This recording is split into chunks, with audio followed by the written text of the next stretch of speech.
A leaf breathes, but no wind moves. A ragged outline clings to bark, edges chipped like a storm-torn blade. Veins run across a flattened tail. Lichen freckles drift where skin should be smooth. The body tilts a degree, then freezes. A moth lands inches away. Nothing stirs until a split-second flick and the moth is gone, as if erased by the trunk itself. This is reptile predator avoidance played at arm's length, a vanishing act measured in millimeters and shadows. In the understory's half-light, the masterwork is simple to name without a name: the reptile that becomes the forest. The forest is Madagascar, humid, layered, interrupted by shafts of pale sun. Night owns the hours of work. A solitary hunter ranges along trunks and branches, preferring stillness over speed. Large eyes crack to vertical slits by day and open wide in darkness, pulling detail from scarce photons. Toes carry microscopic setae that stick without slime. A gentle peel breaks contact for the next step. Insects and spiders supply the calories, taken by stealth and short lunges.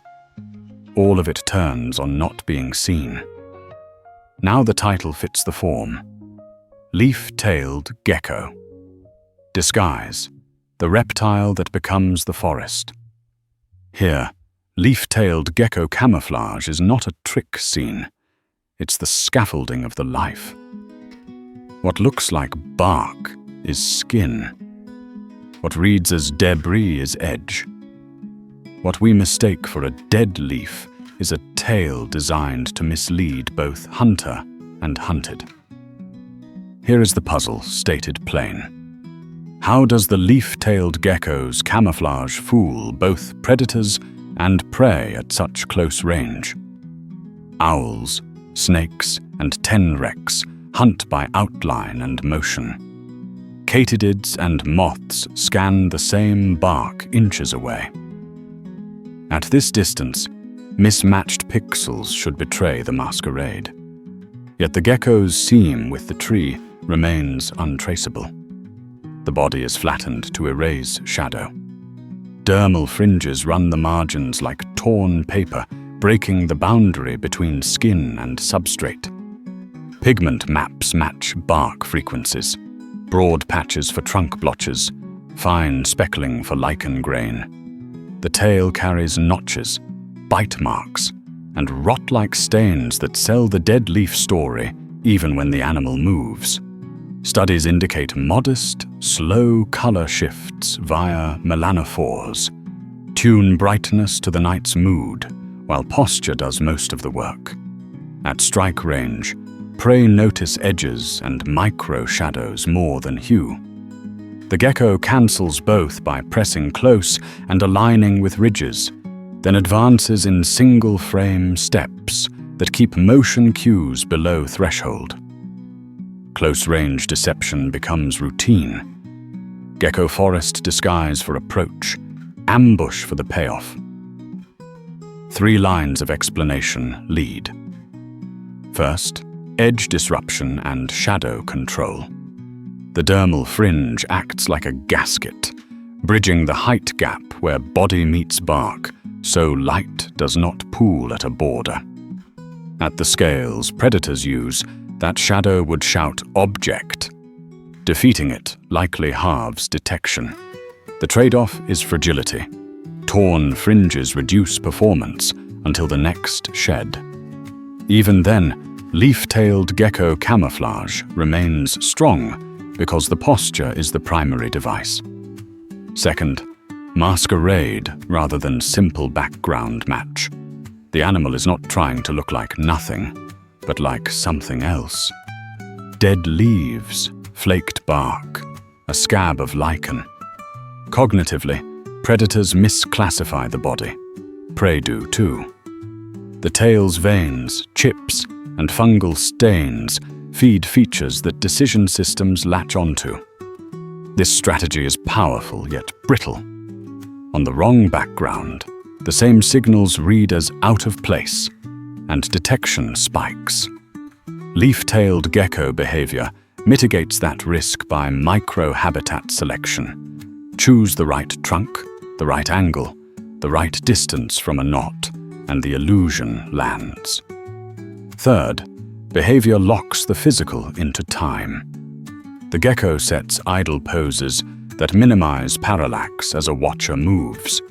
It sways with leaf tug, not against it. When forced to shift, it uses a stepping cadence that hides acceleration, the component most eyes are tuned to detect. Evidence suggests many species add a startle tool. Sudden mouth gapes with red or black linings that flip the script when discovery is certain. That buys seconds to slip behind a branch and become a seam again. Scientists still debate how much active color tuning contributes relative to posture, and nobody knows why two neighbors with the same bark choose different angles that both work. But the outcome is consistent across the genus. Madagascar gecko adaptation at multiple scales, nanoscopic adhesive, microscopic fringe, macroscopic shape, yields a deception that stands up at handshake distance. Mechanics support the illusion. Adhesive toe pads allow a silent, press-fit stance that keeps the body flush with the substrate. A low back lifts the tail, so its torn edge hangs like a brittle leaf. When the hunt begins, gecko forest disguise becomes weapon, narrowing approach distance so the lunge is short and precise. Prey see a patch of bark tilt, then nothing. Predators see bark, and then the bark has moved, but by then the silhouette has already vanished into a deeper crease. Leaf-tailed gecko behavior is choreography. Align, flatten, freeze, and advance on beats stolen from the forest's own rhythm. The strategy has limits. In windless, flat light, edges are easier to resolve. After heavy rain, lichens brighten, and the palette shifts away from the skin's range. On smooth bark, shadows return, and the fringes' work fades. Even so, this Madagascar gecko adaptation returns to parity by choosing rougher lanes, darker hours, and angles that rebuild the seam. Over time, repeated success nudges evolution toward better tails, rougher fringes, and more convincing chips. The small edits that keep the disguise ahead of every eye that learns. Night deepens. What looked like a notch on a limb flexes a toe, then stills. Can perfection in disguise be the ultimate survival skill? The ledger says it can, when the forest writes the template and the wearer edits the draft. Leaf-tailed gecko. Disguise.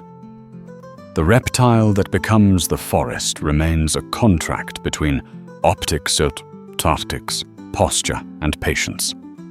If bark thins, if prey switch to new cues, if the light of the understory changes, the contract may fail, and what once worked will seem impossible to explain. For now, the forest keeps its actor close, and the actor keeps its secret. You stare, and the outline refuses to appear, already folded into the tree, already gone.